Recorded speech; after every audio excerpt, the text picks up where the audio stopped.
Good morning. Good to have you. Good to be here. Deirdre is spot on. He did say, the IPO window is more than receptive. And they did say last month that customers booked 1 million room nights in a single day for the first time since March. So what's stopping them at this point? I think the big question is, can Airbnb move its rental stock and its market out of cities into rural areas? That's what we're seeing. I think the company said a lot of people are now renting houses for more than a week as they try to work from somewhere else, as they try to vacation in places that aren't densely populated. Airbnb is one of the few sharing economy companies that does not require a city to operate. You think about Uber, you think about Grubhub, they require population density to make their economics work. Airbnb can just move its stock and find homeowners in rural parts of the country and simply move its service over. The question is whether the support economies for rural America are there: cleaners, property managers, lawnmowers. All that stuff has to be built around rural America the way that it has built up in cities.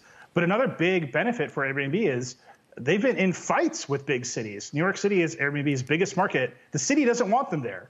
They move out of the cities to places where, small towns, small counties actually want that tourism income to flow. That's a big opportunity for them. That might also reduce their costs.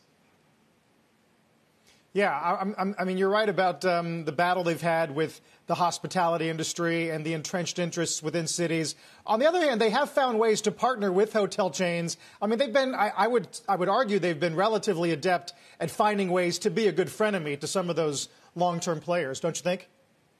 Yeah, but I think that is a symptom of the pre-COVID economy. They were becoming a dominant player, and they were starting to leverage growth in other areas. And the hotel industry was starting to realize, look, they're not going. We can't kill them with regulation.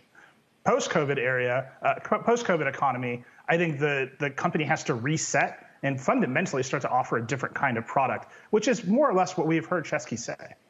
And Nilay, though, it's interesting that if you dig beneath the surface in what just the product is at Airbnb, and instead look at what the assets are, they've got people who have space, and they've got people who need space, and a kind of very liquid market in those things. At a time when home offices and locations are in flux, fundamentally, the data they have and the audience that they have and the owners of capital that they have, doesn't that make them still pretty valuable? I think so. If you think about what all of the sharing economy companies have done, is they have increased liquidity in the market. They've increased efficiency between buyers and sellers. They've made it easier for demand to find supply.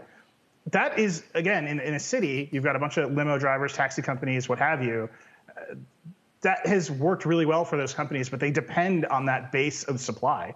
If Airbnb can just move it, you've got a house in the middle of nowhere, you want to rent it, it's pretty hard to find a renter from around the country. Airbnb is that marketplace for you in a way that kind of scales across the entire country. So I think there's a lot of upside for them, but they have to be willing to really fundamentally rethink what they're offering. They're not offering, before they're offering experiences. They've got Angela Ahrendts on the board. They're offering luxury experiences in cities. You go to Nashville, you end up doing all this Nashville. They can't do any of that anymore. Right. They've got to recalibrate and really say, what we're offering you is space. But I also wonder if, in a way, the collapse of WeWork is beneficial to them. Because WeWork wasn't just about office space. They were trying to expand into residential space, into childcare, all kinds of space-type stuff. Now that overhyped, arguably, idea isn't really around in force anymore, does that leave some green space for Airbnb to redefine itself as it perhaps goes public?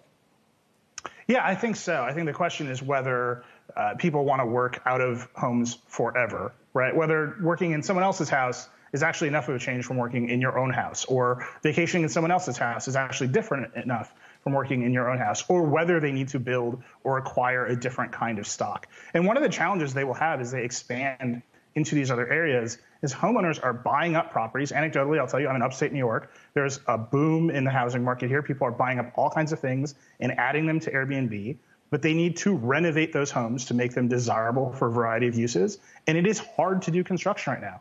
Building materials are in short supply. Contractors are in short supply. We are seeing the big box stores experience sales booms as people renovate and redecorate their houses. So getting the stock online to pivot the business model when Airbnb is not actually in control of it, I think will be a challenge for them. Yeah, well, the price of lumber.